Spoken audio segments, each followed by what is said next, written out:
Good morning from Toronto. Welcome to the annual general meeting of Canadian Hadassah-WIZO 2025. I am Tova Train, National President, and it is my pleasure to welcome you from all across the country. It's mind-boggling that I'm halfway through my term. I must admit it's been an incredible year, and I am so honored to represent our great organization.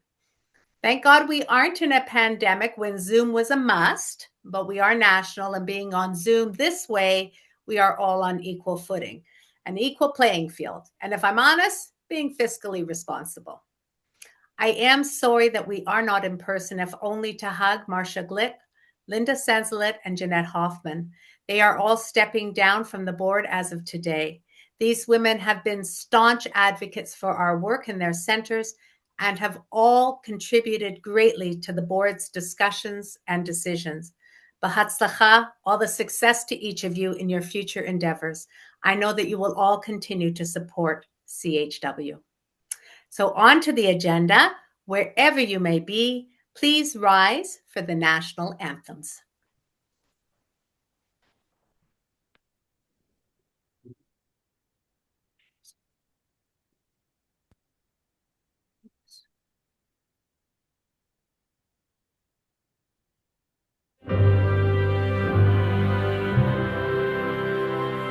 Oh, Canada, our home and native land, true patriot love in all of us command.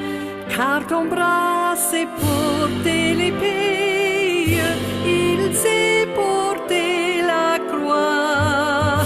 Ton histoire est une épopée des plus brillants exploits.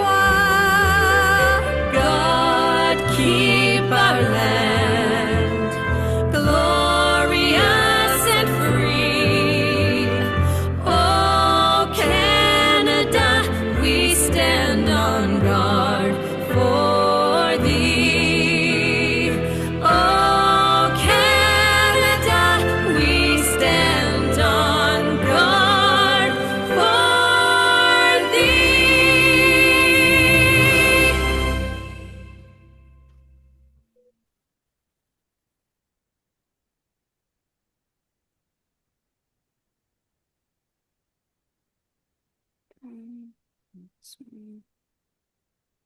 כל עוד בלב הפנימה נפש יהודי הומייה רפת אל מזרח קדימה עין לציון סופיה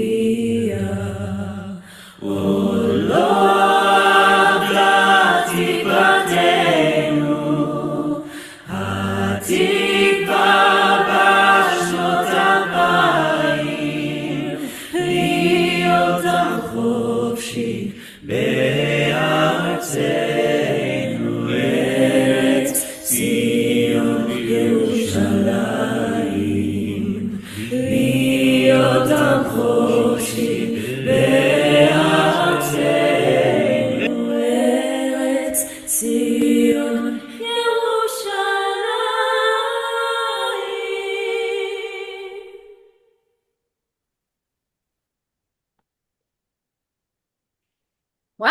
Okay, thank you for those two new renditions of the national anthems. So on to a wonderful part of our AGM today. We have two great speakers. Let me introduce our first one, Yaron Waxman. He's the co-founder and CEO of Hagal Shali. Yaron is a passionate ocean enthusiast and dedicated surfer, seamlessly merged his love for surfing with his fervor for education. With over 15 years of experience as a certified surfing instructor and lifeguard, he holds a master's degree from Tel Aviv University's Department of Policy and Administration in Education and an official teaching certificate. Additionally, he honed his skills by graduating with distinction from the Center for Empathy in Education and Society at Kibbutzim College, Tel Aviv. Noteworthy accolades adorn Yaron's journey, including his membership in the Ma'oz program, participation as an IVLP alum from the U.S. Department of State, and recognition as the Hero of the Year for Keshet. Additionally, he holds the esteemed title of Yakir Ha'ir in Bat Yam and was honored as one of Yediot Ha'aronot's People of the Year. In 2024, Yaron's philosophy centers that was in 2024. Yaron's philosophy centers on the belief that everyone deserves a second chance. With genuine dedication and investment of time and attention, success becomes attainable for all. He extends an open invitation for others to join Hagal Shali's family and partake in their mission. And if you doubt his dedication, just ask him the names of his children and you'll know how dedicated he is to what he does. Yaron, welcome. It's nice to see you again. Take it away. Thank you so much, Tova. Thank you all. Very, very happy and excited to be here today. And I'll share my story, our journey, and the collaboration that we have with CHW. It's so much meaningful for us, or it's definitely a privilege to be here with you tonight. I'm going to share my screen just now, so you can see what I see. These are my kids, right? Yam and Bar. Cool. So thank you so much for, I want to see you as well. Perfect. So thank you so much for having me. I'm Yaron Waxman, co-founder and CEO of the Hagal Sheli My Wave organization. And we started off 12 years ago voluntarily trying to use the sea and surfing as a tool to cope with life challenges with youth at risk.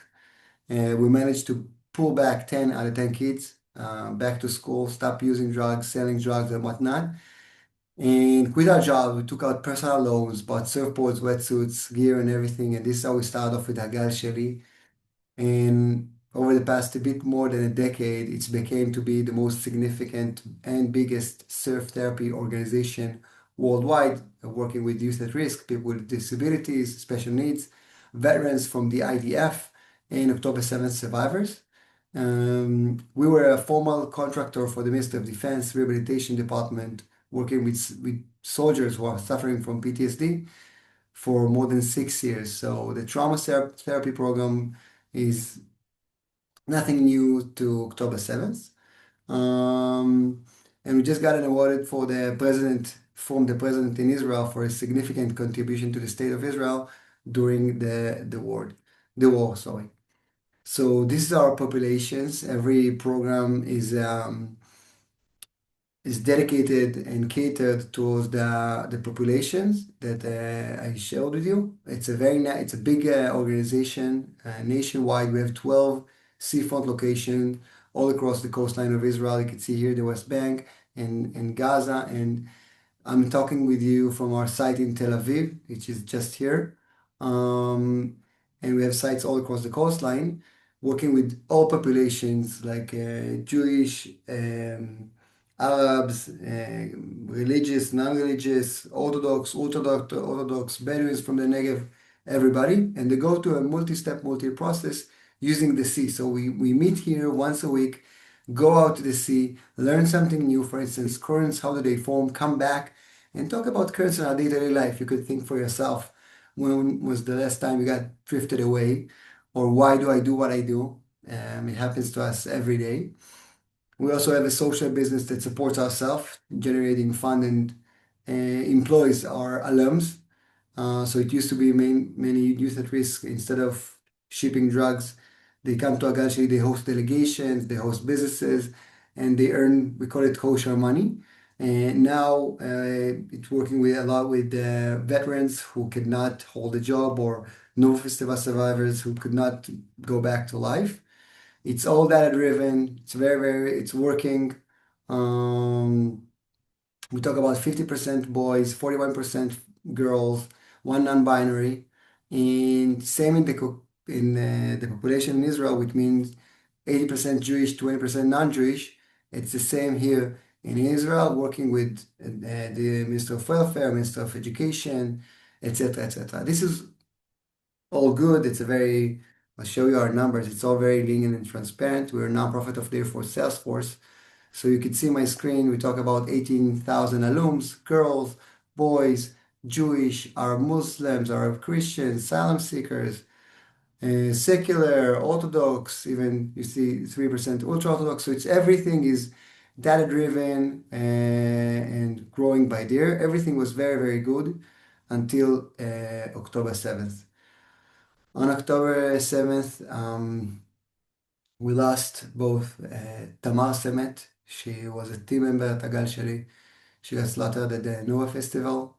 And we also lost Ofek Arbiv. He was a teen in Agal Sheli from Bat Yam, did the entire course. And he was a paratrooper. We lost him as well. And we were I really remember that Shabbat evening, I had a talk with our chairman, Major General Roni Numa, and we managed to obtain the map of who is going to be evacuated where from the people of the Gaza envelope, the Hadassah region in Israel. And on Sunday, we had a Zoom call with all of our team members, making sure what's going on with everybody. And already on Monday, we immediately swung into action, going to the most affected communities. Personally, me and 22 other professionals, clinical social workers, clinical psychologists we already had beforehand, we went to work with the kids of Kfar Aza in Shfaim Kibbutz. We acted very fast, so we came there before the kids from the kibbutz came. It took a while to pull them away from their homes. It took a while. Some went to their siblings, etc. So we came right in the beginning. And I would like to share with you a bit about those moments, just to visualize the moment. We took a surf truck. We have three surf trucks. It's like the very same way you visualize it. It's like a truck with surfboards and wetsuits. And that one was in Ashkelon. We pulled them out of Ashkelon under rockets. It did an engine, and we managed to pull it in. And we went to Shfaim Kibbutz, where the people from Kfar Aza, one of the hardest hit kibbutzim, got evacuated to. And it was horrific. It was a complete chaos. It was funerals, were between 5 to 12 funerals a day. Nobody knew where the people were, where people got hostage. It was a nightmare. And just to understand, we are there with this surf truck asking if people want to come to surf. And the most odd thing happened is that they just started coming. Everybody started coming. Young kids, adults. Everybody just came. Some came to surf, some came to the sea, some just lay on the board. We used to cry, we used to talk, we just sit on the board, catching waves, and all slowly but surely we started talking. We have no control about the sea, over the sea. It could be flat and calm, it could be big and scary. People go to the sea to pray, to do tashlich, to get married, to cry. And it's kind of a mirror to life. There are storms and waves and opportunities, so many things. We would claim it's the ultimate therapy arena. Little that we know that those kids just got People talk a lot about trust. People lost trust within the government, within the IDF. Those kids lost trust within their own parents. Okay, think about it for a minute. My own parents could not keep me safe within my own bedroom. Now, this is something you cannot live with. So, how do we regain trust? How do we regain control? You just come to a place, you create new experiences, and you stick. And you let all the feelings be. And this is exactly what we did. And we stayed there. We're still working with them. But it used to be like every day we ate breakfast, lunch, and dinner with them, going to a funeral, going out to surf, staying with them. And slowly but surely we began to regain trust and control. But the challenge was that Kfar Aza spoke with Be'eri, Kibbutz Be'eri spoke with Nir Oz, Nir Oz with Nir Am, Nachal Oz, Re'im, Sderot, Ofakim, all of the communities from the Gaza envelope just joined, released hostages, Nova Festival survivors, veterans. And we felt like, and we still do, that we cannot turn away. And our role is to be there for as many people as possible. And we got very, very lucky to know the the amazing Lisa and Tova and Sharon and the team, which immediately said, "Okay, we are with you. We're gonna back you." And we managed to meet the need, and we added more than 4,000 people from the most affected communities alongside our community. So I'd like to take a pause here and thank you for your faith in us and for your backing. It means the world. And CHW, it's not like something small. Everybody knows. And it helped us not only double the funding with government support, but also get more and more tractions and support. And we still get connections. Oh, I just made a talk with Tova or Lisa or Sharon or else. And we do not take it for granted. So just take a pause here and acknowledge you guys being there at the most critical moment. And not only that, CHW just pledged another very, very significant gift of 100,000 US dollars over the next 2 years to help us be there with them for the long term. And I can't describe in words the meaning of that. Is more than 150 souls, neshamot, that will get the best therapy needed. I want to say that it's all measured. So it's not like, oh, let's go surfing and have fun. It's all measured. By the way, this is a live 4,162 people, 350 surf therapy groups with professionals, with clinical professionals that come on a weekly basis to Agal Sheli. This is the good side. This is the challenging part. We have 56 more groups that are pending. 15 of them will open thanks to CHW generosity. And people do a lot of activities with trauma, and it's all good and it's all great, and some are better than the other. We know that it's working. We talk about, this is the PCL5 of the DSM. It's like the latest version of how you measure symptoms of post-trauma. So people talk about avoidance after acute trauma. You avoid. You don't go out of your room. You don't want to talk with nobody. Or you're using drugs or alcohol every day, all day, not to celebrate or party, but just to not to feel the anxiety no more. 82%, nearly 80% said it helped them reduce avoidance. 75% it helped them reduce intrusive thoughts and nightmares and flashbacks. 75% it helped them understand that there are good people in this world, not everybody are Nukhba terrorist. And this study was follow up just now in 2025, 2 years later, what happened. And it's still very much effective, even though we super scaled. So, and it happened to be more effective to the most severe cases. So you could see the PCL5, it's very easy to understand. It's like 20 something questions, 21 probably.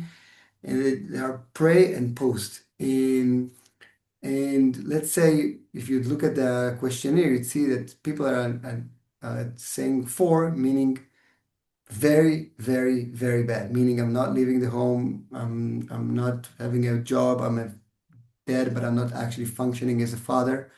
Nearly 20% were suffering that bad. before Hagal Sheli. Now it's down to 4%. This significant change. 3, go to 2.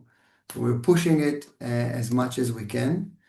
It's all very lean, very transparent. We talk about 5.7 million US dollars, mainly funded from within Israel. This is new for us to work with North America. With the diverse challenge of funding, you have the government support. We're selling services that I mentioned, the Ministry of Defense, Ministry of Welfare, Ministry of Education, foundations grants, businesses grants, private donors from within Israel. And now we got you guys on board, which is unbelievable. This is us growing. And I want to talk a bit about the challenge now. The challenge now that I hope that the war is over.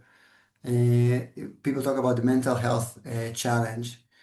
And we want to make sure that we are here with them and for them for the long term, together with CHW.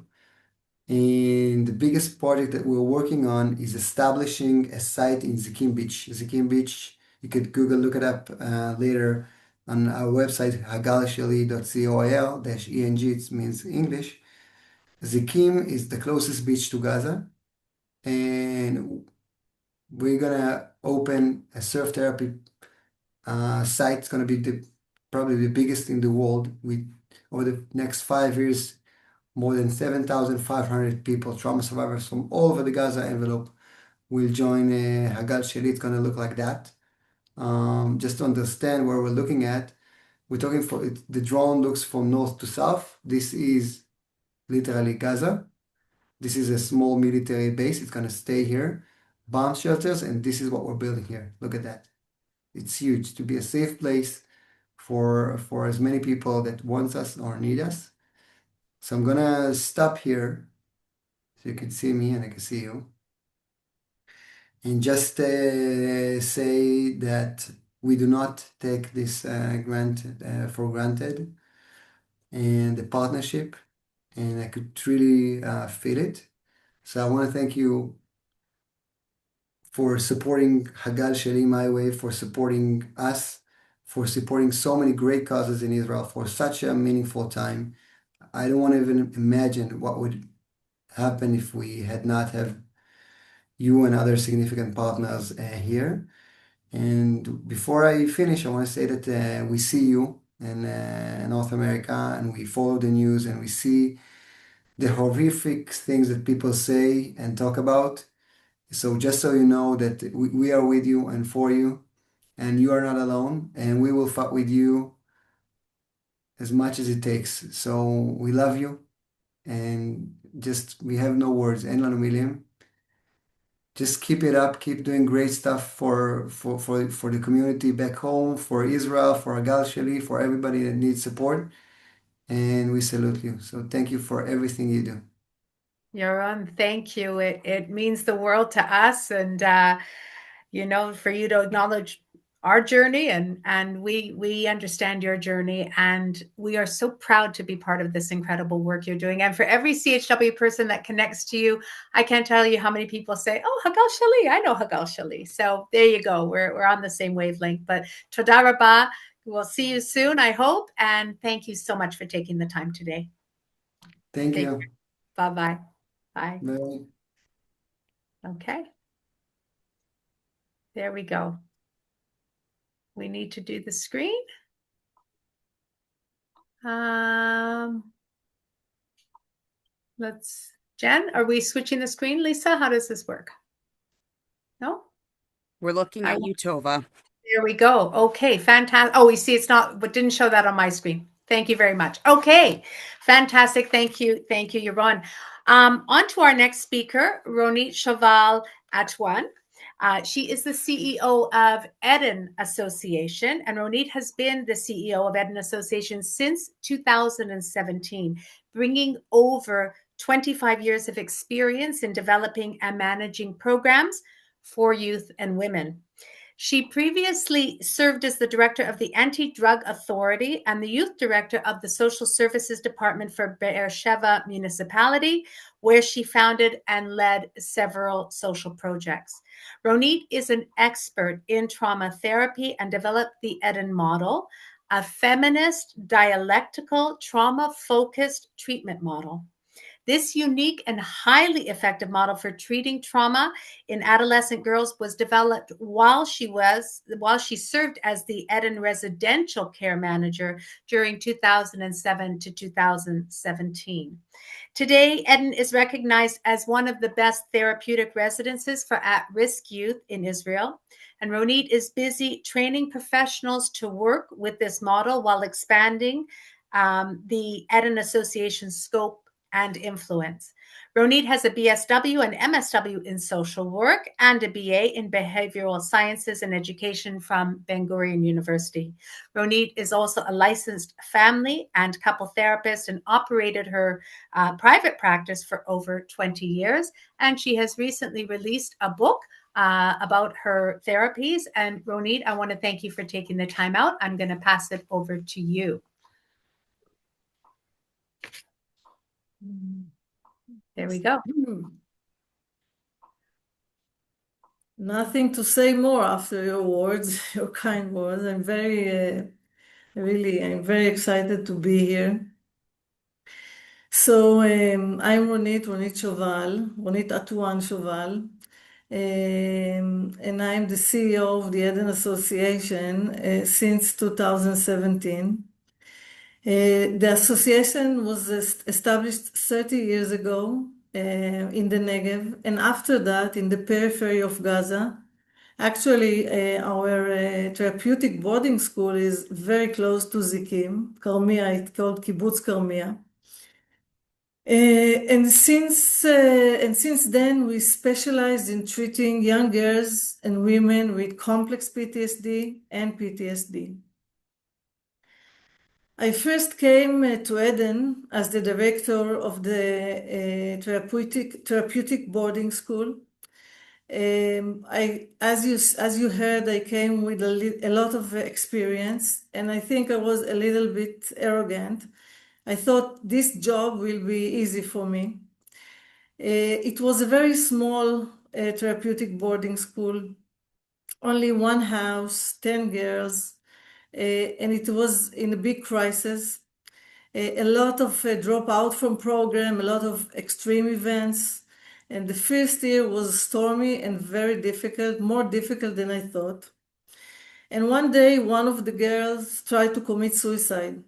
It was a very difficult moment for me. Of course, we took her to hospital. She swallowed a lot of pills. We took her to hospital. And after she got out of dangerous, I think we did every possible mistake. We gave a lot of attention to this behavior. The girls wrote her letters. We talked with the girls in the therapeutic boarding school, and we visit her, all the staff visit her. And a week after, all the girls made self-injuries behavior. And that was a very changing point for me. I remember I sat with myself and I said to myself, Ronit, maybe this is a time to put everything you know aside, because in this space, something else is happening and you have to know what it is. And I went to look for approaches. First, I look for approaches that know how to deal with contagious behaviors. And that's how I got to the DBT, dialectical behavioral therapy. And it became the first leg of the Eden model, the model which I created. So I was in this position for 8 years. And after 8 years, you remember, we started with one group. We had 5 groups, 5 houses, 50 girls, a school in the other side of Karmia, near Zikim.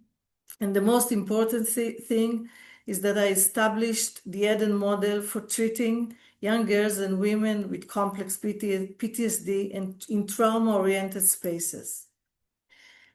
The Eden model based on 4 main approaches. The first one is the DBT, as I said. The DBT is the approach which based on was established in the USA by Marshall Linehan, dialectical behavioral therapy, the relational approach, which the main thing I took from the relational approach is how to teach the young girls to be empathic to the others. The motivational approach, which the main thing from the focus on the motivational approach is to understand that in every process there is ambivalence, and it is very, very important to work with this ambivalence. And the social perspective, the feminist perspective, the understanding that a lot of the suffering of the girls caused by social problems and not personal problems. For example, sexual abuse is a significant social issue. So the first thing that we are telling to the girls at Eden is that they are not to blame for what has happened to them. But we also tell them that to what happened to them, there are consequences, and they're the only one who can choose to deal with these consequences. And Eden is the opportunity for that. The Eden model is a gender-based treatment, and there's two main things that we know about women and treatment. First, that women are twice as likely to experience PTSD, especially sexual abuse. And the other thing is that young girls and women require separated spaces during the healing process. So in 2007, I became the CEO of Eden, and I established 4 more programs. The first 2 programs was Eden for Life. It's a program for young women with complex PTSD, which needs help in getting into job market. This program located in Kibbutz Dorot, which is also in the periphery of Gaza. And the other program is Eden 51, a training center on the Eden model, and also workshop center. And then came October 7, and following to October 7, we thought we sat with ourselves and asked ourselves, what can we do to contribute to the war effort? And the first thing that we understand that we are in the middle of the wound of the periphery of Gaza. And I think from the first moment we understood that a lot of women will need us.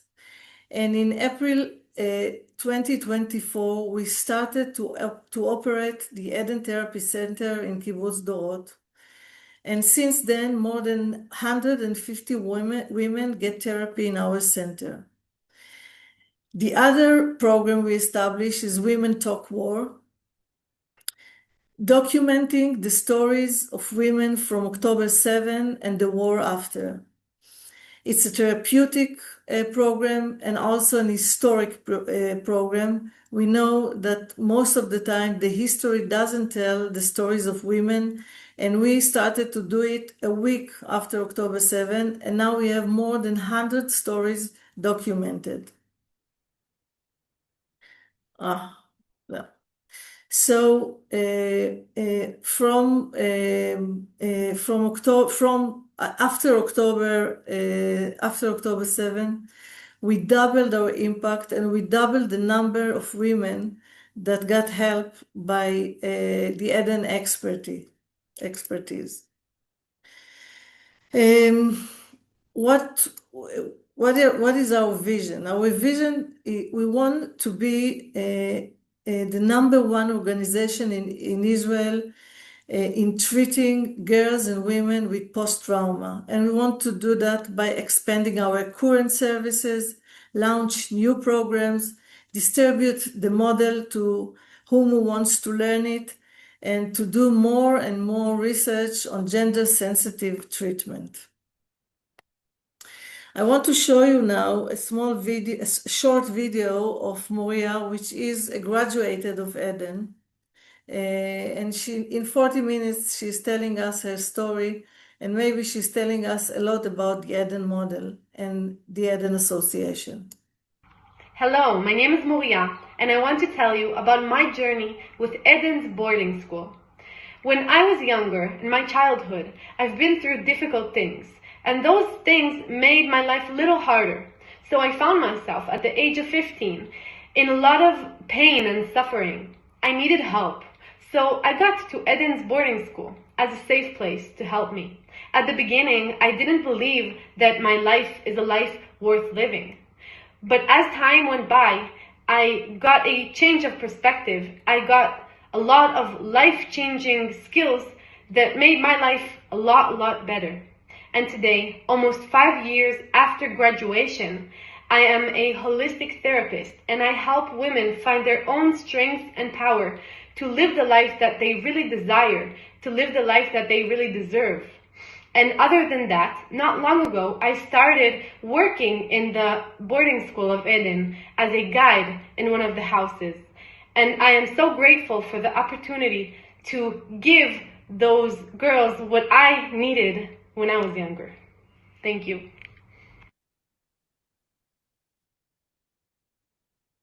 So, in the entrance of the boarding school, there is a big sign by Simone de Beauvoir who says that first they cut her wings and then they tell her she can't fly.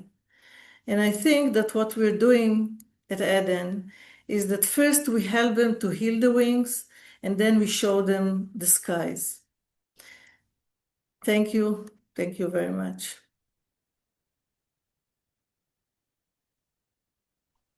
Thank you very much, Ronit. Your facility and your dedication to what you're doing is just so inspiring, and the work that you're doing is so invaluable. So thank you for keeping that up, and we look forward to seeing you soon. And thank you for helping us to do this important thing for so many women in Israel and the periphery of Gaza. Thank you very much. It's our privilege, our honor. Thank you. Thank you very much. Okay, well, everyone here has heard from 2 of the projects that we are supporting in Israel. I'm very proud to do so. And I hope if you have any questions, feel free to send them along and we'll be happy to answer them. But their work is just incredible. Okay, on to a little bit of business, if I could now. We have to approve the minutes of a meeting that the board held on November the 5th, 2025. So would all of the board members please turn their cameras on? I believe they are. I can't see everybody. So Lisa, Jen, you'll have to tell me if that's the case. But I will make a motion, and I move that the minutes of November 5th, 2025 be approved. Can I have someone second that, please? I can't see, so somebody will have to tell me. I don't see any face. Barb seconded it. Okay, thank you, Barb, for doing that. And any discussion? Opposition? Abstentions? No? All in favor, if you could. Wait. Linda, can you unmute? Wasn't at that meeting. Oh, okay, thank you. So Linda can't vote. I can't see everybody. Okay. Linda Go can't ahead. vote. Okay, is everyone here now? Yes. Yes? Okay, so no discussion, opposition, or abstentions? No. Is that correct? Okay, That thank is correct. you. So all in favor, do you want a physical hand up? Yep. All in favor, please Yep. put your hand up. Yep. Okay, Motion Linda's your hand. passed. Okay, I can't see. Again, the motion is then passed. So I want to Yeah. thank you all for doing that. I appreciate that. Okay, so now we're going to move on to my national report and the work and the projects that have been we have been supporting in Israel. And so Jen is going to put up a slideshow, and I will talk along to it to sort of give you maybe a fuller picture of it. And again, at the end, if there are any questions, please email me. Happy to answer them. We won't have time today, but happy to do that. So thank you for that. Go ahead, Jen, whenever you're ready. So she's got it up. Okay. Can you see it, Tova? I can just see only the cover. I can't see anything else. Yeah, that's the cover. Good. Yeah. Okay. Good. So there we go. And we'll start with the education. Fantastic. So we'll start with the Jerusalem Multidisciplinary College, formerly known as HAC. They have actually officially separated from Hadassah, so that is a new name for them. You can see some of the statistics on there. 90% of JMC graduates are employed, which is incredible, and 50% are the first generation of their families to pursue higher education, also a real feather in their cap. They also have the only aphasia community center in Israel, which is really something. The Dan Department of Human Creative Design is there, and it continues to excel with students winning awards worldwide for their designs.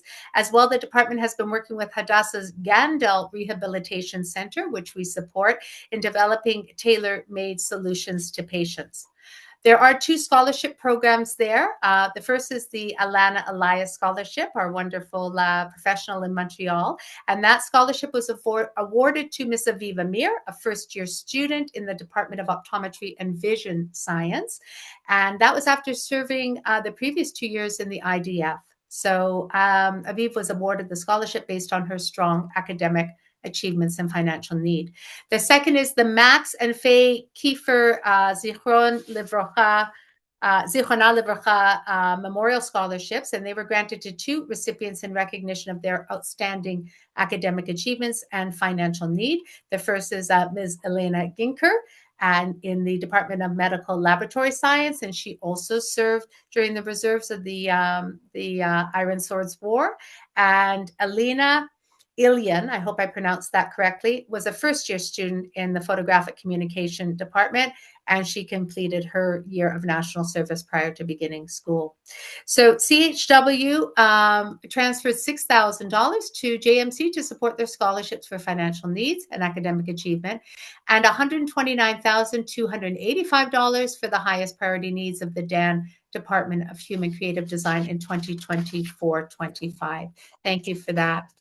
On to the next slide, which is the Neri Bloomfield School of Design, affiliated with the University of Haifa. And this school did suffer some challenges throughout the war, including the closure of the college because of ongoing rocket fire. They are in the north, and the loss of one of the students in Bar Haman, Zifrona Livracha. The school, as you can see, had Memorial Days, and now they've had 2 for her. And with the CHW, with the matching funds of the LD Foundation, have provided $100,000 to the Neri Bloomfield School of Design, enabling, as you can see, 38 student scholarships. 29 are needs-based and 9 are merit-based.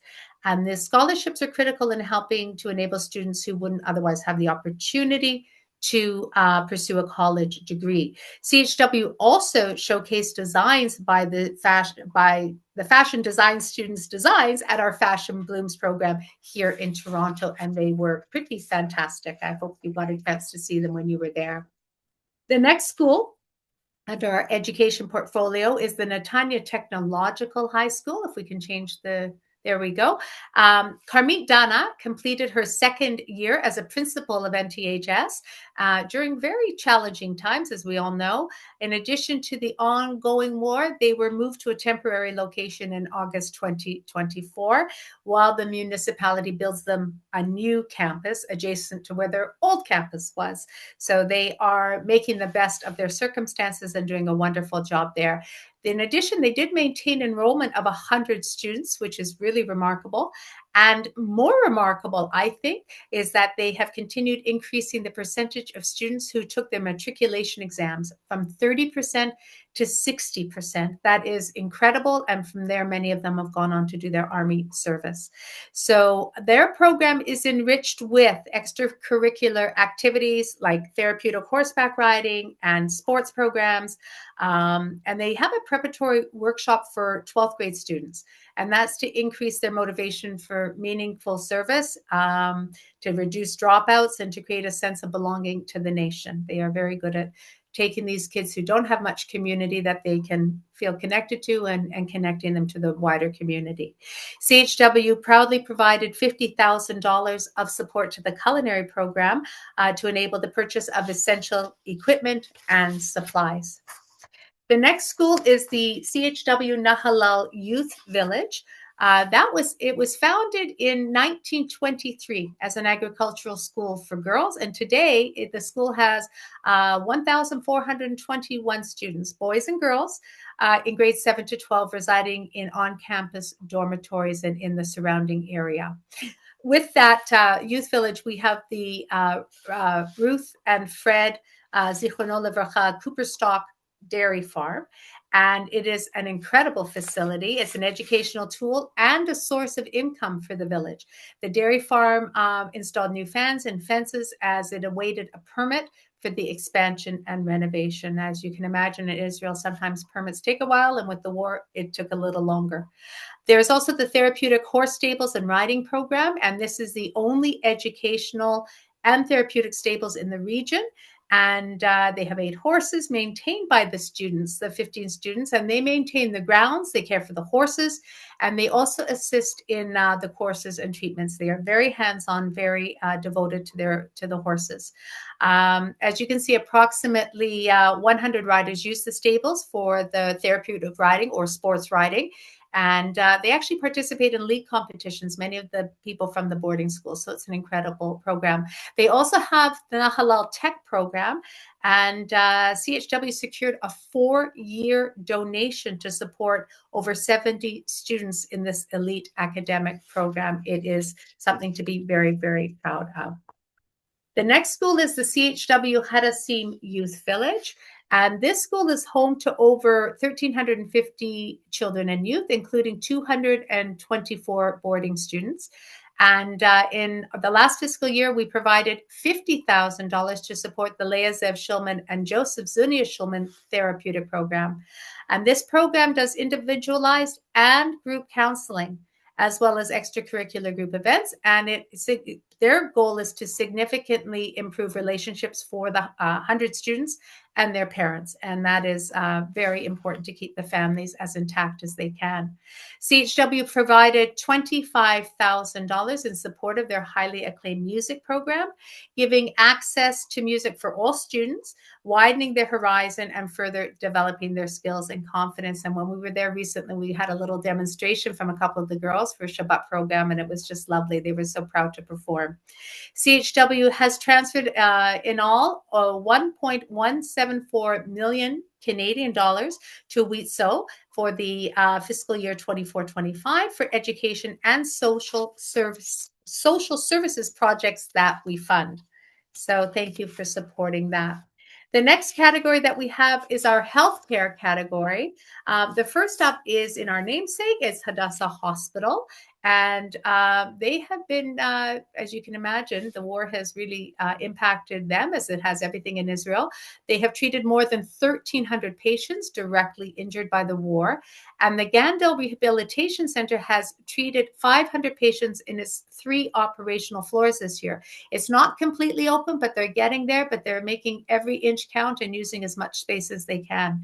CHW's large hydrotherapy pool, which is remarkable, you can see in the photos there, I believe, treats 150 patients a day with their specially trained physiotherapist for the water, and which is far more than the 35 they used to have in the previous facility. As well, when the smaller hydrotherapy pool is going to open, when all those permits are met, they will be able to treat 200 patients a day. It is a remarkable facility. They also have the underground emergency hospital, and that was put into full use with the transfer of 140 patients during the entire war. They used it, but most acutely during in June, when they had the Iranian ballistic missile attacks, and that was they had it up and ready to go. So CHW has provided over $1 million USD from our emergency campaigns towards equipping that underground hospital. And we have transferred over 1.4 million Canadian dollars, in that case, to Hadassah Hospital for, fiscal year 24-25. Our next health project is the Shamir Medical Center, and also known as SMC. And they have they continue to treat more than 800 patients with complex PTSD with their hyperbaric oxygen treatment program, or also known as HBOT. It is a remarkable, remarkable program. The patients are mostly comprised of Nova Music festivals and patients from the kibbutzim of the Gaza envelope, soldiers and hostages who were released from captivity. They have treated over 1,100 patients since October 7th. 800 civilians, 400 patients are treated per day, which is, as they say, twice the number pre-October 7th. And there are 60 sessions per patient in order to achieve results. 5 days a week, they run the facility. It is truly, truly remarkable, the work that they do there. Over 833,000 Canadian dollars was transferred to Shamir Medical Center in fiscal year 24-25. The next category under our umbrella are social services, and the first project is WIZO Safety Net. This is there are 200,000 women and 600,000 children who are impacted by domestic violence in Israel every year. And because of the war, it has increased, directly result of the war. Stress begets more troubles. And in 24-25, Safety Net operated in 10 communities, supporting 170 women and 250 children with trained staff and 80 volunteers. And it is shown that Safety Net substantially reduces the rate of return to abusive environments from 40% to less than 10% of the women. They leave the program, or they continue to be with the program, but they raise their independence and their self-sufficiency. It is incredible. CHW has proudly provided $250,000, and we were the sole supporter by a WIZO Federation for this very valuable and significant program. The next one under social services is the Michal Sela Forum, MSF. And shockingly, a woman is murdered in Israel every 9 days in her home by a family member. That is a statistic as of June 2025. Between January and June of 2025, 18 women, a child, and a baby were murdered by family violence, and 17 women were murdered in all of 2024. It doesn't bode well. Doesn't look good. In the 2024-25 year, 503 women turned to the MSF for immediate protection. 3 women were accepted to Michal's K9 program and 247 to Michal's Watch. These are different areas that they match the women and their concerns with, and they help to provide safety options. In this period, there were 8 real-time instances where these protections saved women's lives, and the stories are remarkable. To date, 613 women and 2,329 children have received life-saving protection from Michal Sela Forum. Research conducted by the Ministry of National Security's chief scientist and Mashav Applied Research Institute, the research of Michal Sela Forum protection programs, was published.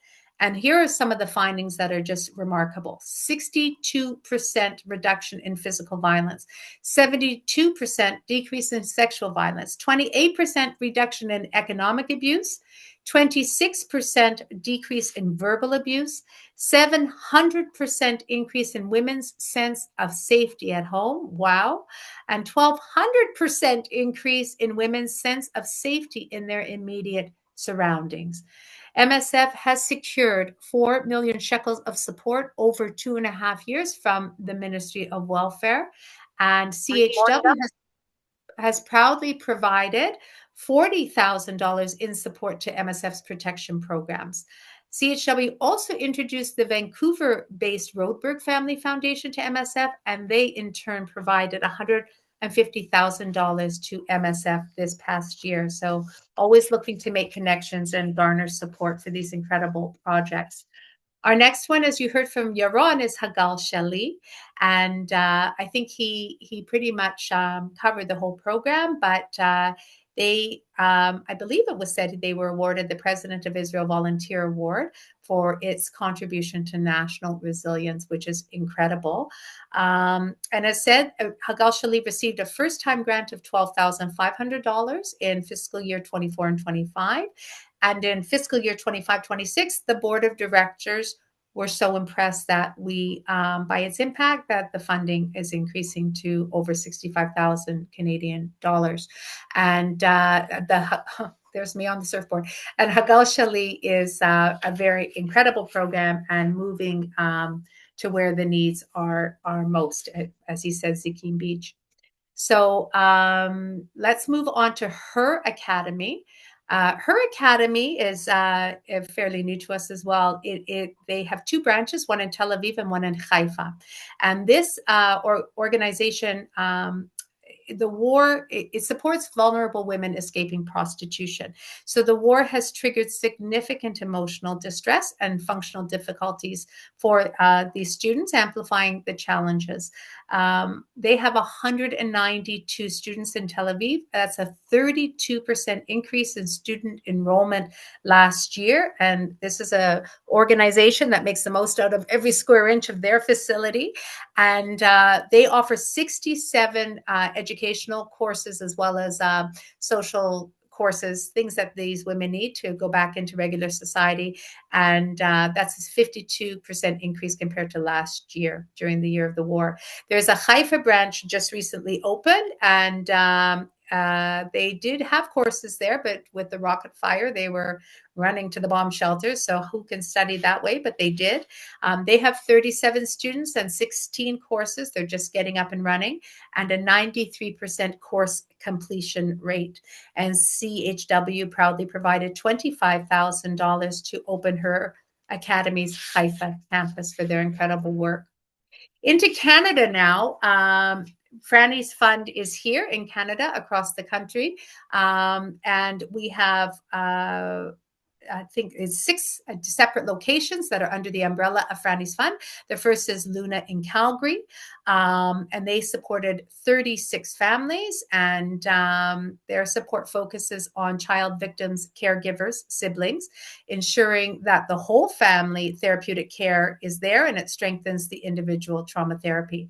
Services were delivered through 23 providers, so they're able to connect them with the right people to help them, totaling 174 counseling sessions. Also in Calgary is Homefront, and Franny's Fund removed the barriers to safety, housing, basic need, and counseling for at-risk families through the rapid referral process with Integral Mental Health. So clients receive counseling referrals and confirmed appointments within 24 hours. That is remarkable, ensuring faster access to life-saving support. We have in Vancouver, the Treehouse, and Franny's Fund provides trauma counseling for children and youth facing abuse, care they often couldn't access due to long wait lists or lack of services. And your support enables sustained therapy, including for children in foster care or unstable family situations. In Ottawa, we have counseling and family services, and Franny's Fund helps to strengthen that program, the Child and Youth Witness Support Program, helping children navigate the stress of testifying in court. CFS offers court preparation, accompaniment, post-court follow-up, service referrals, and support for parents, guardians, and to ensure clear understanding of the procedure. A very valuable service. In Toronto, we have Boost, and these involves families, supports families involved in child abuse or human trafficking investigations. And it provides immediate and ongoing culturally appropriate support, education, court prep, and referrals, using a trauma-informed, multidisciplinary approach that reduces trauma and improves outcomes. Finally, in Montreal, the Fondation Marie Vincent and your support helped to provide comprehensive services to children victims of sexual violence and their parents. And this included 218 taxi rides for 19 beneficiaries, comfort items for 400 families, and 88 interpreting requests, ensuring access, safety, and dignity throughout their care. CHW proudly transferred $100,000 to Franny's Fund in fiscal year 2024-25. So thank you for that. On to our social impact investments. This is a newer category for us in the last few years. There are two projects under this. The first is Social Space Tel Aviv. Social Space was one of CHW's first social impact investments. Actually, it was, and the funds were designated to renovate their space and expand its educational activities. So they helped to renovate a workshop, and so they could host large groups and conference room and places where they could do art therapy and have sessions for the staff and meeting rooms, so on.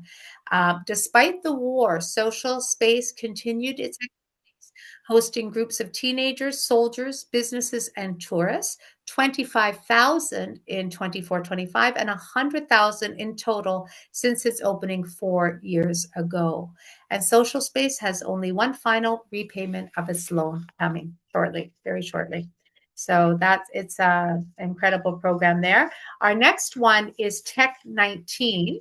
And Tech 19 was a second recipient of our social impact investment loans, and it helped them to renovate their office space in the southern city of Yerucham. After a period of significant growth, the war forced disruption of Tech 19's business, and they were temporarily closed because of the government told them to, and and where they're located, and team members working from home where possible. 15% of their employees were called up for reserve duty, including key personnel to the company. With schools and daycare centers closed, the team, and most of them are young parents, were working alongside childcare responsibilities. Not easy in the best of circumstances, for sure not during a war. The financial impact, there was reduced productivity and delayed deliverables, and some cash flow was impacted due to the operational constraints. So that they had to postpone some major commitments, but they've succeeded in overcoming the challenges. They maintained all of their employees, and they are halfway through the repayment of their loan to CHW. So I want to thank you for that. That is me talking quickly without breaking my teeth, I hope, to give you an overview of our projects. Thank all of you for your support. I'm very, very proud of the work that we do in Israel and at home. Okay, so here we are on to our CEO report with our fearless leader, Lisa Colt-Kotler. Thanks, Tova. She only fears me. You're welcome. Okay, I think Jenny's going to load up my presentation. Good afternoon, everybody. So excited to see you, or not. I guess most of you I don't see. But always excited to see you when I come across the country and visit. So this is my report. These are the highlights of 2024-2025, starting with November of 2024. As you know, we installed our new national president, Tova Train, and November was the start of our end of year campaign for last year, including in the end of year campaign, of course, is Giving Tuesday. And we were very fortunate last year to have a matching gift. And through the end of year campaign and Giving Tuesday, crowdfunding, we were able to surpass a $250,000 goal for the end of year campaign, which was wonderful. We are having an end of year campaign currently, and Giving Tuesday taking place on December 2nd of this year, so coming up really quickly. We have $180,000 of matching funds this year available, and our canvassers are going to start calling this week, and every dollar that is donated will be quadrupled between now and December 2nd. So if you'd like to contribute to the end of year campaign, it's supporting all of our education projects, which Tova just went over in detail. And I hope that we can count on those of you who have not yet contributed to one of our 3 campaigns this year.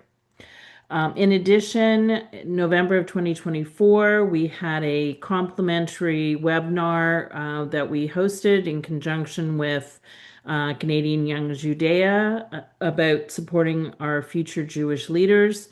And those that came on and watched that really enjoyed it. It was particularly special to have Risa Epstein lead that webinar for us. And we, in 2024, started a coalition of Jewish women's organizations across Canada, CHW helping to spearhead that, and our collaborative a coalition hosted a virtual event in recognition of International Day for the Elimination of Violence Against Women called Stop the Violence. We had a panel discussion that was incredibly informative and well received. Later in my presentation, I'll talk about this year's International Women Elimination of Violence Against Women's event, which is taking place this week on November 25th. December, we were preparing the Aura, which we released. Many of you received it in January, and the January edition of our Aura magazine now includes our year-end impact reports. So watch for that. It'll be coming out in January of 2026. January 2025, we hosted a complimentary webinar called The Monopole, and it was in recognition of the International Holocaust Remembrance Day. And then in February, we hosted another complimentary webinar with Professor Shai Efrati. He's from Shamir Medical Center, which Tova discussed, and our support of the hyperbaric oxygen therapy program and their impact on healing people with extreme PTSD. Lastly, as Tova mentioned, Hadassah Academic College officially renamed Jerusalem Multidisciplinary College in February of 2025. Next slide.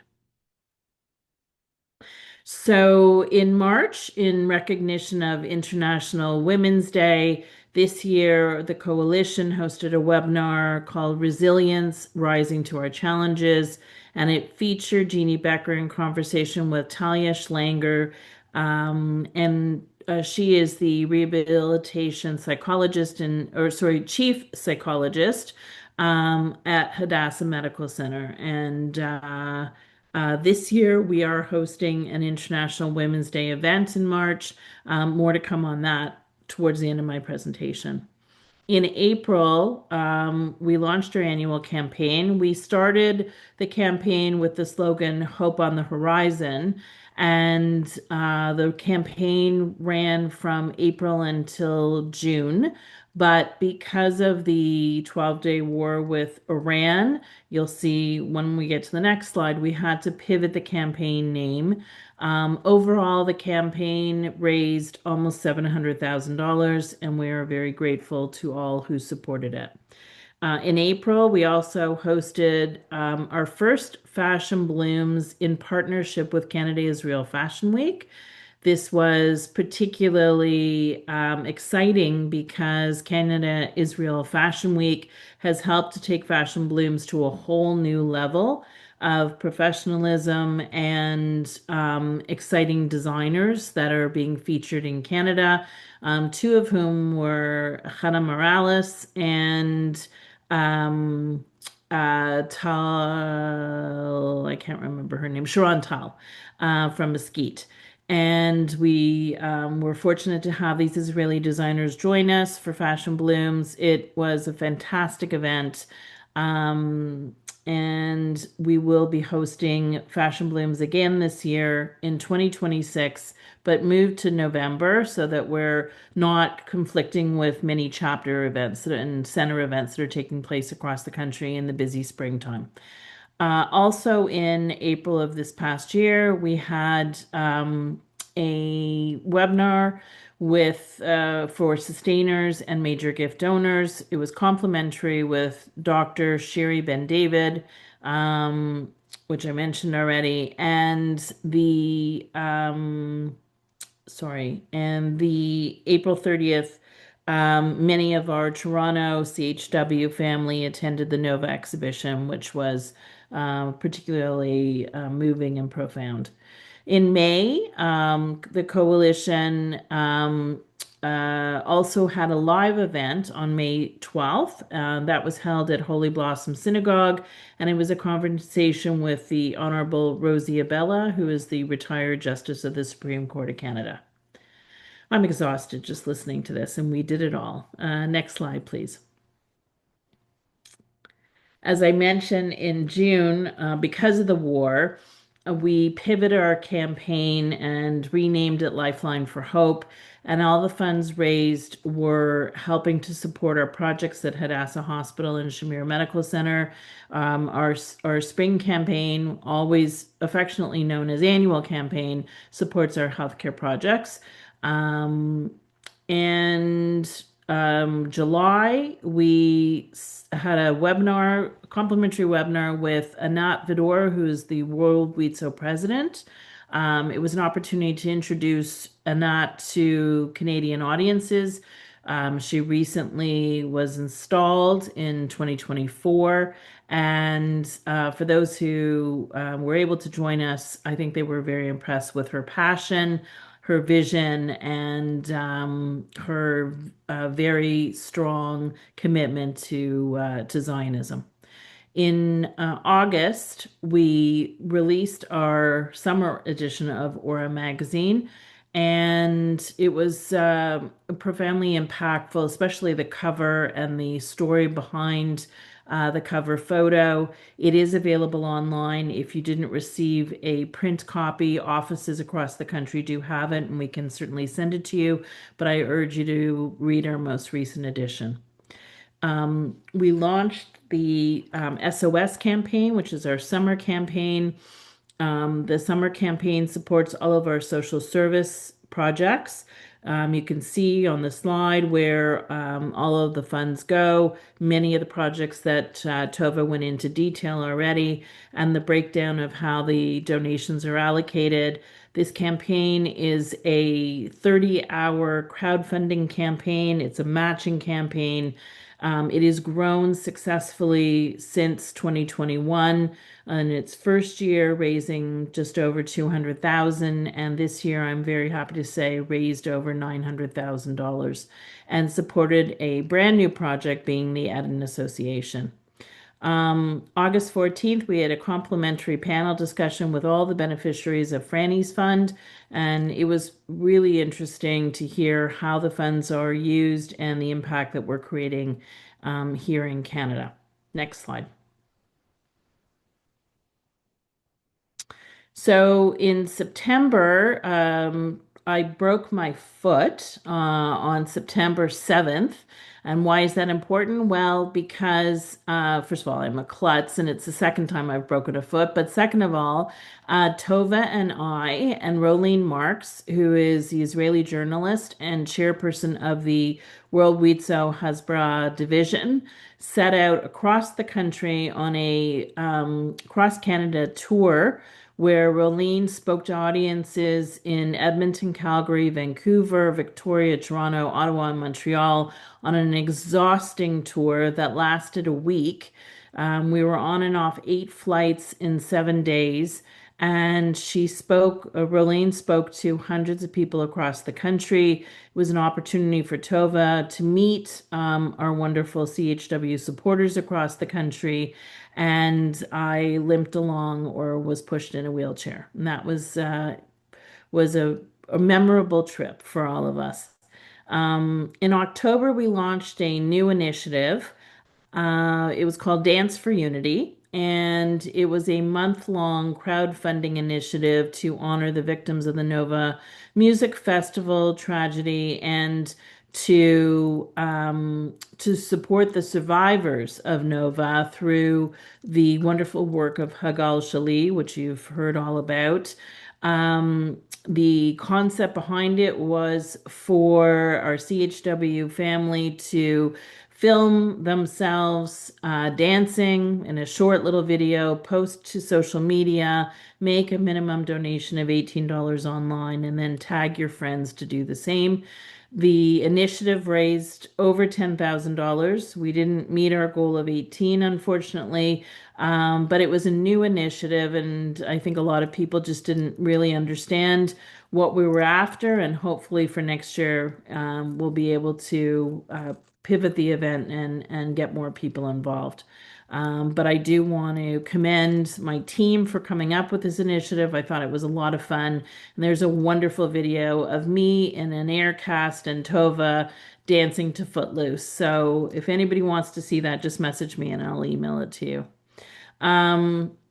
Also in October, we had a great complimentary webinar called Don't Sweat It and How to Deal with Perimenopause and Menopause.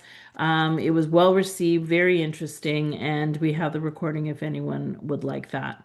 And lastly, as I mentioned, we've launched our Healing Young Minds end of year campaign. It'll run until December 31st. All donations from this week until December 2nd, up to $180,000, will be quadrupled. So a donation to our campaign of say $100 becomes $400, thanks to our generous matching donors. And the recipients of these funds will be our education projects that we've explained in detail. Next slide. Jen, do you mind playing? This is the highlight video of the Made in Israel trip, which just got back a couple weeks ago, which Tova led to perfection. This shit was her initiative. She gets full props for this one. I didn't know if it would get off the ground, but it did. And we had a wonderful time. And we brought a small but very committed group of donors and volunteers to Israel to experience Israel at a very historic time and to enjoy the sights, sounds, smells, and wonderful food, and to see our projects up close and in person. So Jen, if you don't mind playing the video with music.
Lisa is hard at work.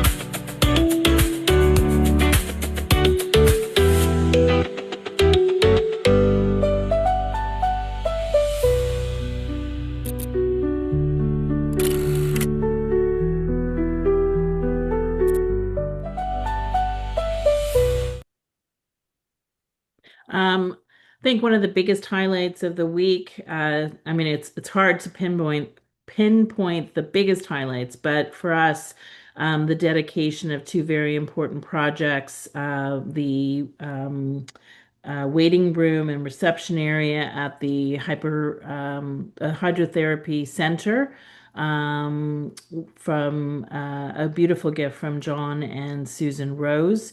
And the second dedication was a brand new greenhouse at Hadassah Youth Village, which is a beautiful gift from the Fleischman family.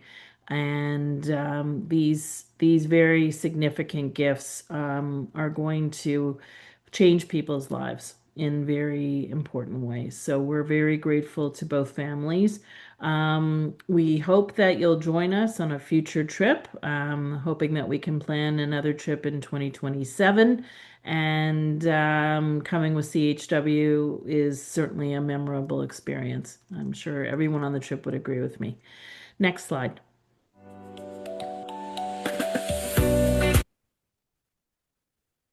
So what's new at CHW? Because we're bored and we don't have enough to do. We've got a few things planned for this fiscal year, 25-26. Next slide. We launched actually in 2025 an initiative that falls into the legacy category, although we encourage donors who are alive to support this initiative. It is called Foundation Builders, and the initiative allows our long-standing, very committed donors, our sustainers, to make a gift, a minimum amount of 25,000, either as a planned gift or during their lifetime with a stock donation, or after your lifetime with an insurance policy as some suggestions, and the direction to endow the gift, with the instructions that the interest earned on the endowment every year be allocated to CHW commitments in one of our 3 campaigns. The purpose behind this is to ensure that our projects and programs have steady perpetual funding and income support, and to ensure that as our sustainers, who are annual givers, and providing minimum gifts of 1,000 a year during their lifetime, that after they've passed, that their foundation of income is continuing to support us in perpetuity. So it's not a difficult thing to do. Tova and I both joined Foundation Builders this year, and I would welcome the opportunity to speak to anybody about how it can be established. Recognition is provided during your lifetime, or of course, if it's established as a planned gift, then recognition after you've passed as well. So next slide. I won't go into much detail because you've certainly heard about Eden Association in detail. But CHW committed, our board committed to a 50,000 USD funding for 25-26, and these funds will be used to help increase capacity at Eden for the trauma treatment of young girls and women, helping to increase their resources, therapy sessions, training, etc. So we're so proud to be supporting this new initiative in the Gaza envelope. And we don't, this is our first treatment program for young girls, specifically for girls. So we're very excited about this new project. Next slide, please. What's next? Okay, so what's coming up? Jen, next slide. Okay, so the strategic plan, which is on our website for your interest, was established in 2022, takes us through to 2027. On an annual basis, the professional team highlight the impact that we've made towards our main pillars The first pillar being empowering women. So I'm not going to go through and read every point because it's in a lot of detail here, but I'm just going to highlight a few for you. So in terms of empowering women, as you heard, we've created Jewish Women's Collective of other Jewish organizations in Canada with similar values and vision as CHW. And then we're hosting throughout the year different webinars with this collective. We also are trying to tie some of our projects together. So this past year, Camp Bilouim campers, which we support through CYJ, went on a field trip to Hagal Shali, learned all about their program, experienced it, and our hope is that they'll start to help fundraise for Hagal Shali. We are, because we're a multi-generational organization, we featured multi-generations in Fashion Blooms this year, as well as the Vancouver Luncheon and Opening. Both had fashion show runway experiences with grandmothers, Holocaust survivors, granddaughters, mothers. It was really quite beautiful to see. Lastly,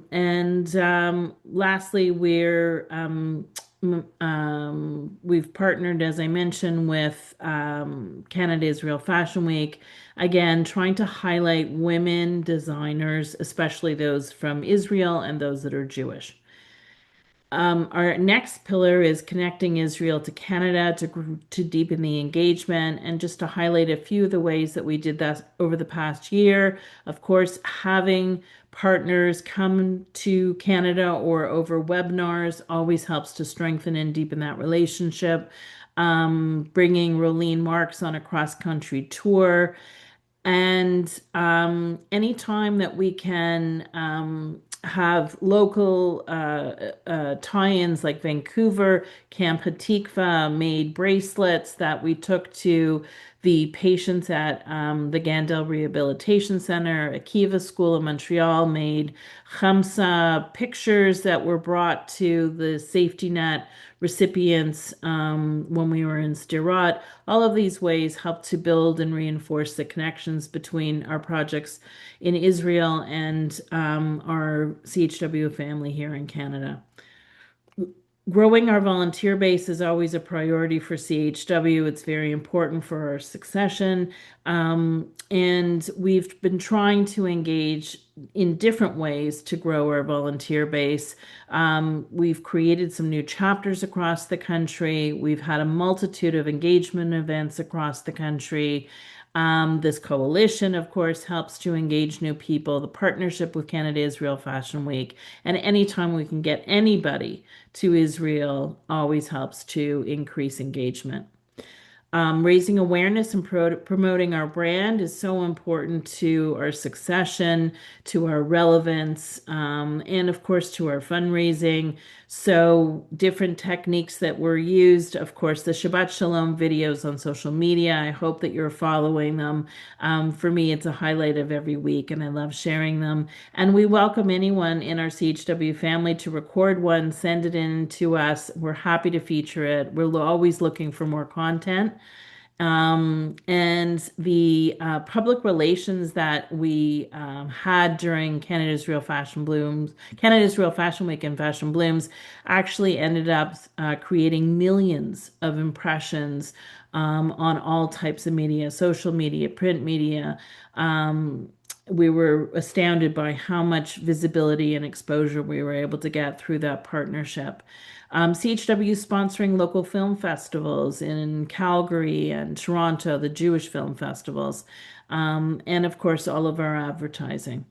Next slide, please. Lastly, creating impact. I mean, this is probably the most important. It's the raison d'etre of why we exist. If we're not creating impact, then what's the point of what we're doing? And there's so many examples of how we created impact over the past year. You know, from the increase in numbers of people that we're touching through our projects in Israel, the lives that we're saving, the students who are receiving financial support through scholarships and are able to continue their education, those being treated through wonderful projects like Hagal Shali and the Leah and Zev Shulman and Joseph Zunia Shulman therapeutic programs at Hadassah, through Michal Sela Forum and the women and children's lives that we're saving through their innovative protection and prevention programs. These are all creating so much impact, and it's something we're so very proud of, and wouldn't happen if not for all of you, and of course those that are not on this AGM and that are supporting us financially and with your volunteer support. Next slide. So lastly, what's coming up? Because we're always busy, we have a complimentary webinar, as I mentioned, to recognize the International Day for the Elimination of Violence Against Women. That's taking place on Tuesday, November 25th. It's also a coalition event this year, and we're very fortunate to have Iris Stern-Levy from the Her Academy as our guest speaker. On, as I mentioned, December 2nd is the actual Giving Tuesday crowdfunding, but we're opening up the matching campaign a little early so you can get in your gifts in advance starting Tuesday as well. So this week, there will be canvassers starting to call this week. If you would like to be a canvasser, we welcome your help. An hour of your time with training and a list of committed donors, so you're not making cold calls. If you're interested, please let us know. We hope to raise $418,000 this year. Big jump over last year, but the needs are that much greater, and I know we can do it with your help. Save the date for January. Aura magazine will be circulated both online and in print. And of course, as always, it contains our impact report. January 2nd to the 9th, Tova and I and Sharon are leading a young leadership trip. This is a new initiative. We have 2 spots left. So if you know anyone who is between the ages of 28 to 39, 40-ish, please let us know. We would love to have a full complement of participants. It's going to be so important to take young leaders to Israel and ignite their passion. And of course, for the succession and sustainability of CHW, we need to engage more young leaders. March 8th, we're going to be launching a brand new national initiative called She Day. This will take place in centers across the country. It is a one-day celebration, and it's all about you. It's a day of empowerment, inspiration, connection. And we will have in centers across the country completely different programs that are suited to the center, but there'll be a lineup of speakers and artists, performers, interesting talks, vendor markets, etc. Every city is going to do their own way of celebrating She Day. And of course, March 8th is the International Day of Women. And how can CHW, the largest Jewish women's organization in Canada, not have an event on the calendar going forward across the country to celebrate us being powerful, empowered, and engaged women? Please hold the dates of fall 2026, most likely late October and November, for CHW's Fashion Blooms and Canada Israel Fashion Week this year in Toronto, and we hope to launch also in Montreal. So that's my report. I always welcome your comments, feedback, and calls. So if you have any questions, let me know. And thank you as always for your continued support.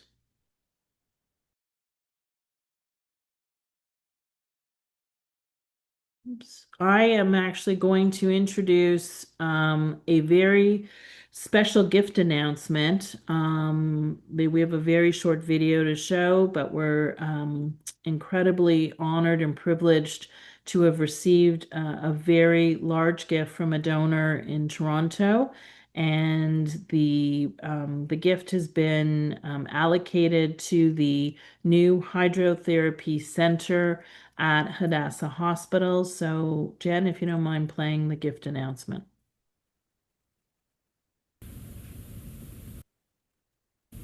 Good evening. Harry Lebovic from Toronto, Canada, and a proud member of the Hadassah International Board of Directors. I am deeply honored to announce that I have made a transformational gift in the amount of 5,500,000 Canadian dollars to Canadian Hadassah-WIZO to establish a hydrotherapy center at the Gandel Rehabilitation Center. This gift will help thousands of patients recover from both the physical and psychological wounds. The events of October 7th and since then have taken a tremendous toll on the health and spirits of Israelis. The need for rehabilitation has never been greater and will continue for weeks, months, and years to come. And I thank all of you for the extraordinary work that Hadassah Hospital and Canadian Hadassah-WIZO does. Together, we are building a healthier, stronger Israel. Thank you again, and have a wonderful evening. So we want to thank Harry and the Lebovic family for this transformational gift. It is a beautiful gift that will help to save so many lives at the hospital. Thank you, Lisa. Thank you. Okay, so and thank you for working so diligently with Harry for that gift. I want to pass this over to Stephanie Kaplan, who will introduce Brett Becker, and we will move on with the rest of the business that at hand. So, Stephanie. Thank you, Tova. So Brett Becker is representing our accountants of Fruitman Cates, and he is joining us. So thank you, Brett, to present the audited financial statements for fiscal 24-25. Yeah, thank you, Stephanie. And just in general, thank you to the organization for giving me the opportunity to present the financial statements. Our firm, Fruitman Cates LLP, we've been working on this audit with CHW for a few years.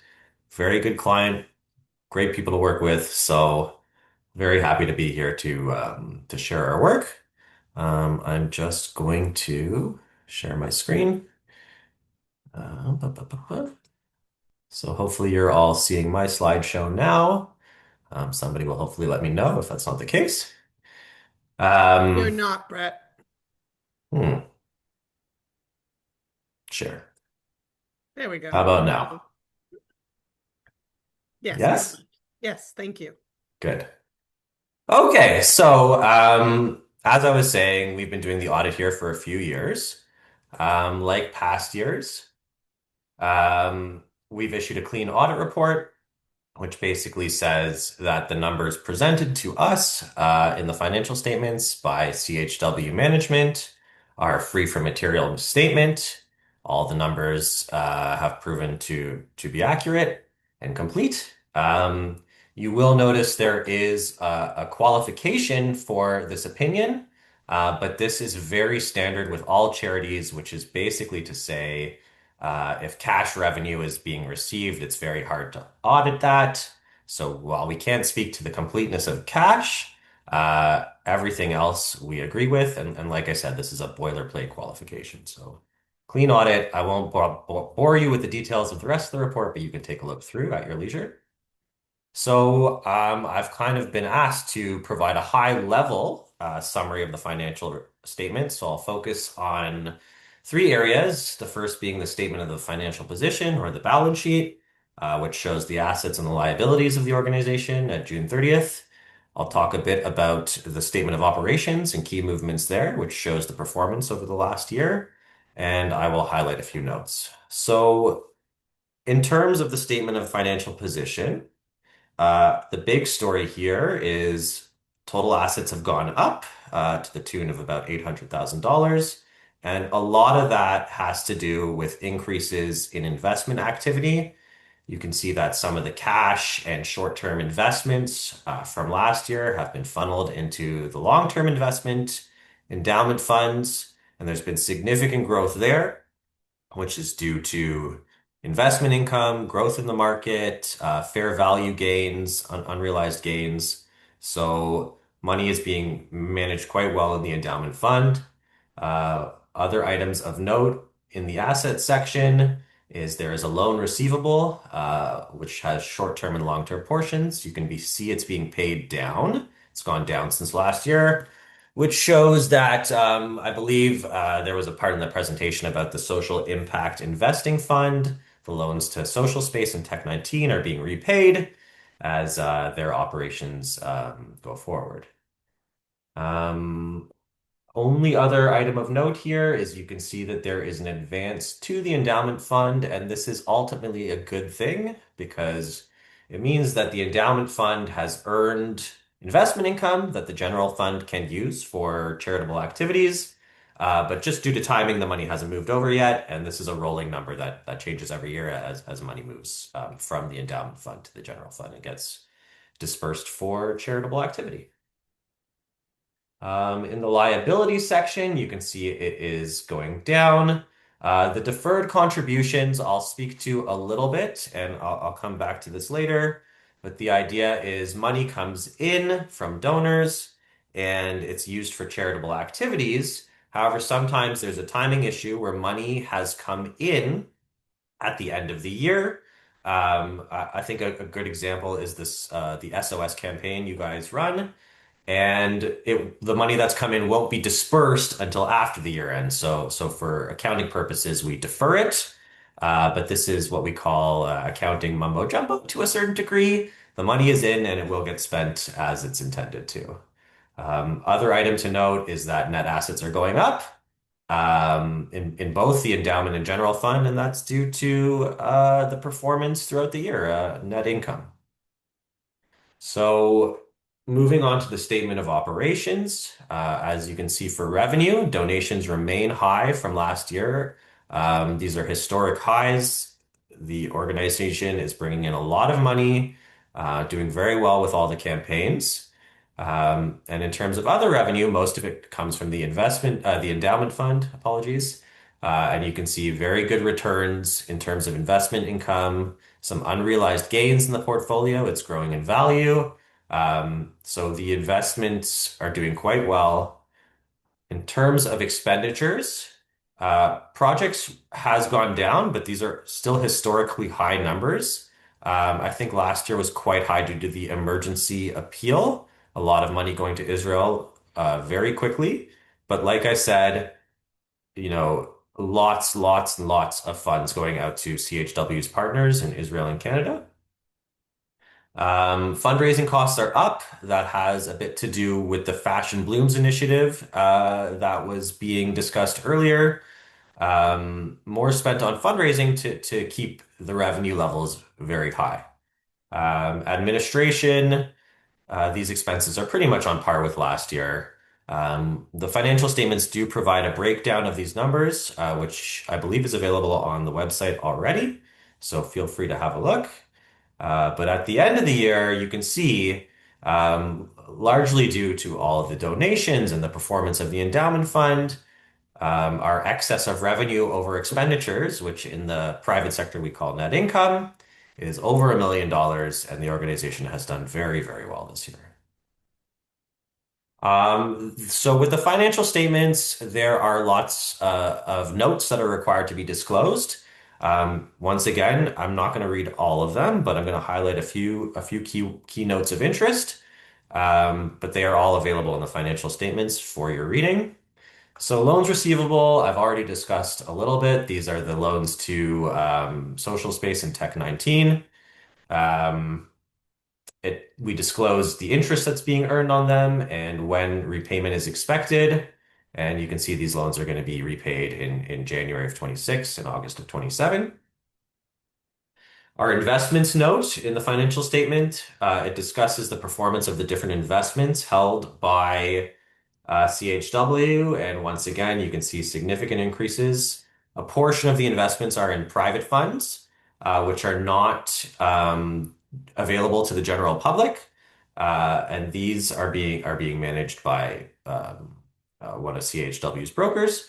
And then the bulk of the rest are in marketable securities, public portfolio stocks.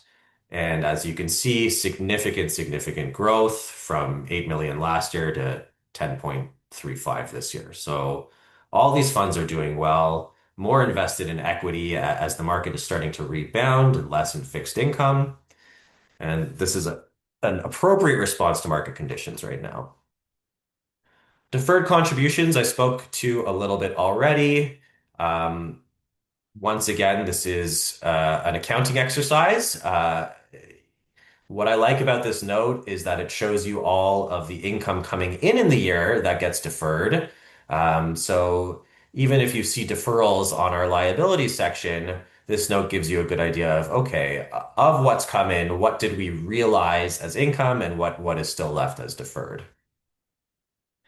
The commitments and contingency note, this is standard for all entities that have contracts for payments that extend beyond the current year. So the note provides a schedule of rent that's been contracted for future years for the various premises in Toronto and the other city centers, Vancouver, Montreal, etc.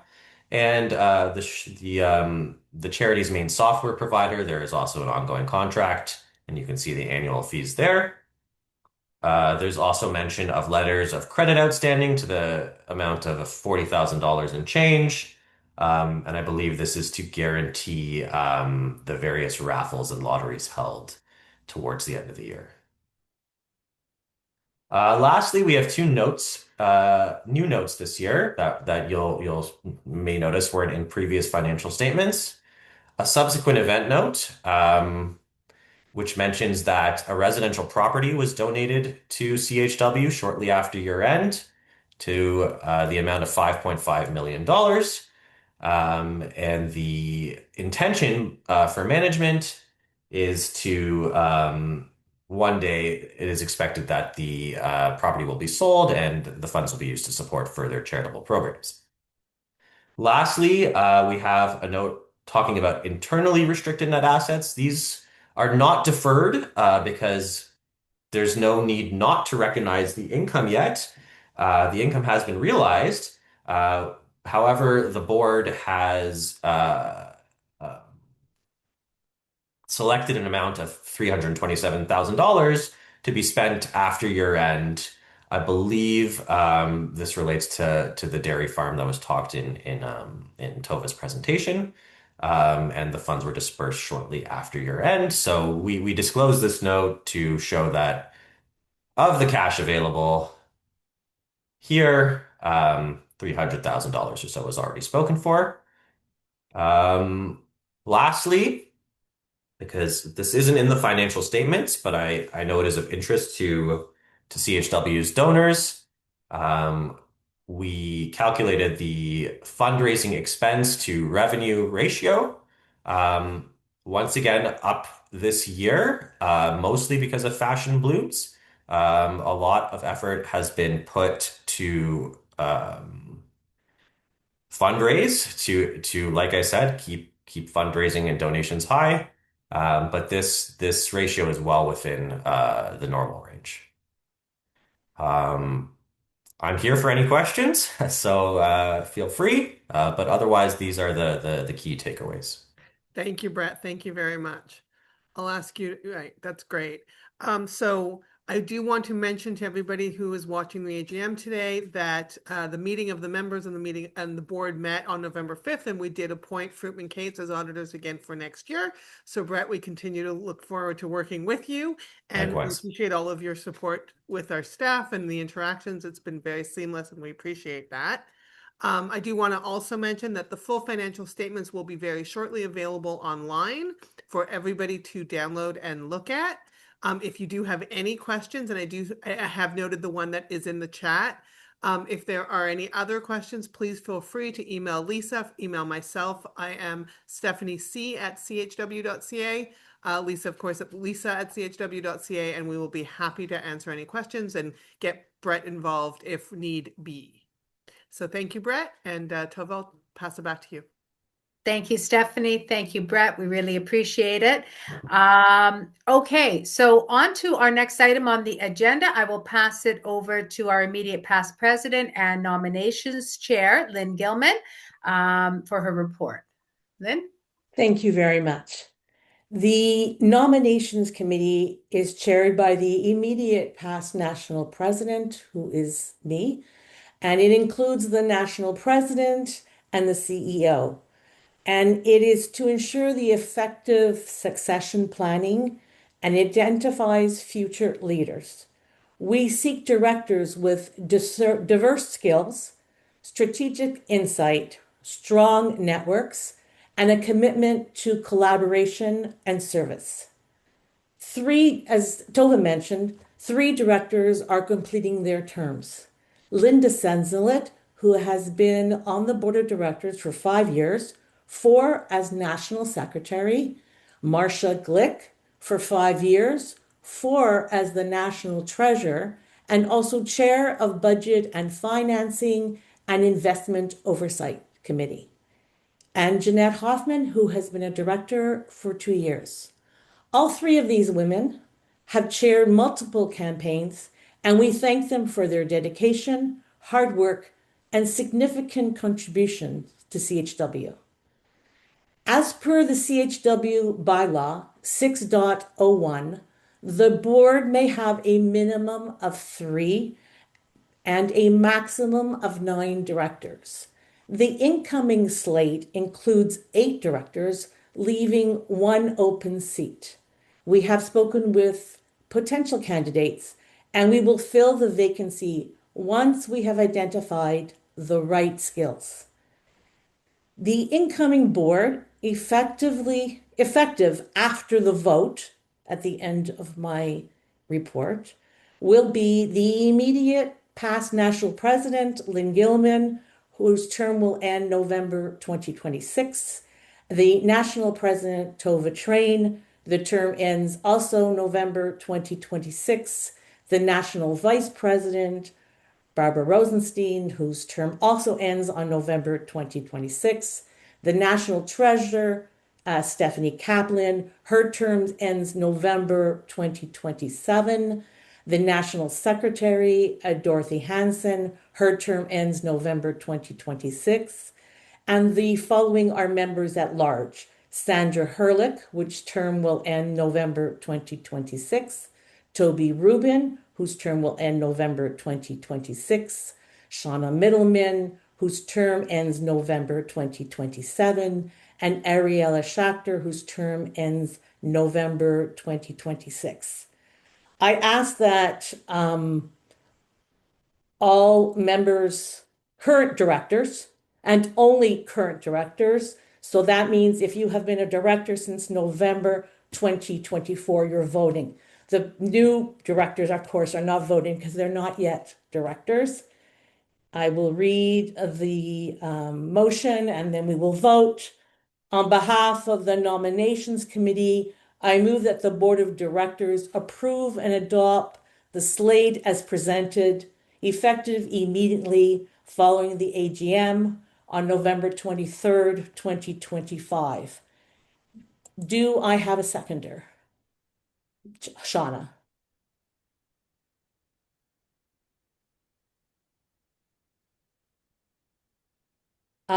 Any discussions or questions? Sorry, I'm trying to also watch you as well. All in favor, please raise your hand. It is unanimous. Thank you very much. The vote is passed. Thank you. And now I will move on to the governance report. As the immediate past national president, I also chair the governance committee, which includes the past national president, the current national president, the national vice president, and the CEO. The role is to review and recommend updates to CHW's governing documents, including the bylaws, articles of incorporation, and the policy manual. Since November 2024, no bylaws changes have been made. However, several new policies were added to the policy manual. Updated manuals have been provided to all board of directors, city center presidents, and lay leaders. If you have not received one, please contact Jennifer Irulu. Here is a brief overview of some of the new policies. Social media policy you will find in section 10.4. This section applies to all directors and the CEO. It clarifies expectations and risks related to online communications, recognizing that directors may be perceived as speaking on behalf of CHW. It encourages all directors to amplify the official CHW content. While not directed at city center leaders, all volunteers are encouraged to engage with CHW social media. Shabbat event policy you will find in section 12. Fundraising events may not be held from Friday sundown to Saturday sundown. Non-fundraising community events may occur during Shabbat, only with prior approval from the national office. Number 3, the use of CHW professional staff policy you'll find in section 13. It outlines when and how professional staff may be requested for chapter or center events to ensure responsible use of resources. And the fourth one is the anti-violence, anti-harassment policy you will find in section 14. And this ensures a safe environment free of violence, harassment, discrimination, and it details the reporting, the investigation, and resolution procedures. Some additional housekeeping items were done in section 17. This is the major policy section, and it includes the introduction of the foundation builders, which Lisa Cole-Kotler, our CEO, talked about in her report. It is a level to recognize donors who establish an endowment fund of $25,000 minimum during life or through their estate gift, which benefits our commitments.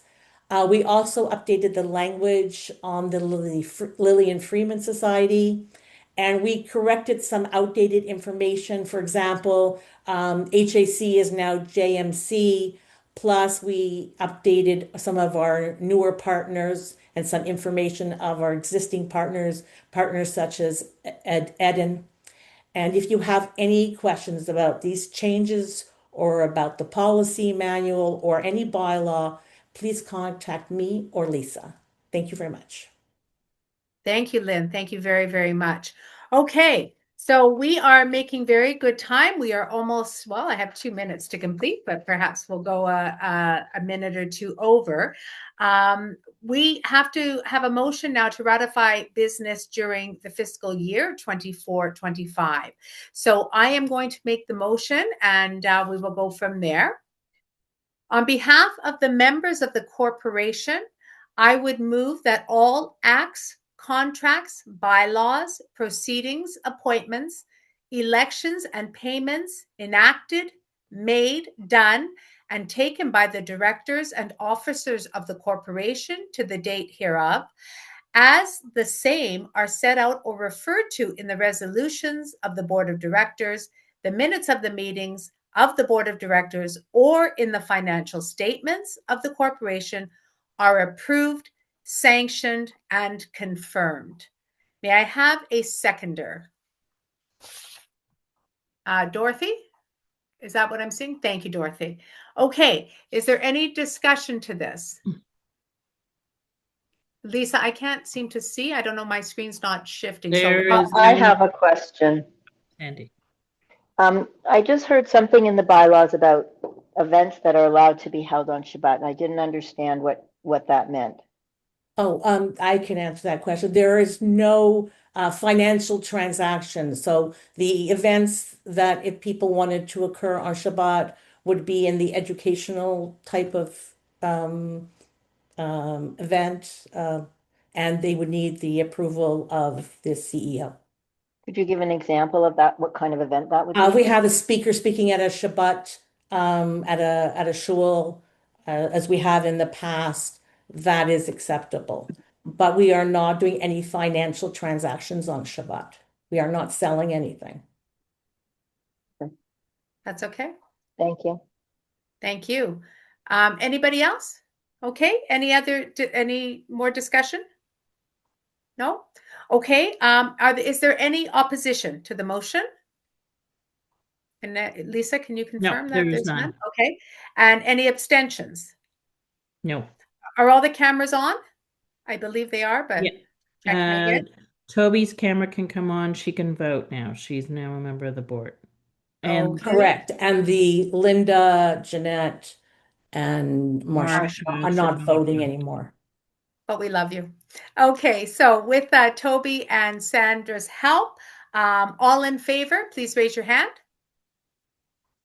We have a unanimous. Okay, and the motion is passed. Thank you all for that. I appreciate it. Okay, so just before I move to adjourn, I want to welcome Sandra Herlick and Toby Rubin onto the board, and I look forward to working with you. Very excited to do that, and thank you for dedicating your time to us. We do appreciate it. And I hope to see many of you at the Stop the Violence webinar on Tuesday. It will be fantastic. Iris is an incredible speaker and you will enjoy it. So with that in mind, and with the end of this year's annual general meeting, I move that we adjourn the meeting of the members. Can I have a seconder, please? Toby. Toby, hooray, Toby. And this meeting is now adjourned. Thank you very, very much. A recording will be available. I appreciate your time, your energy, and your support, and I look forward to seeing you soon. Have a good day. Bye-bye.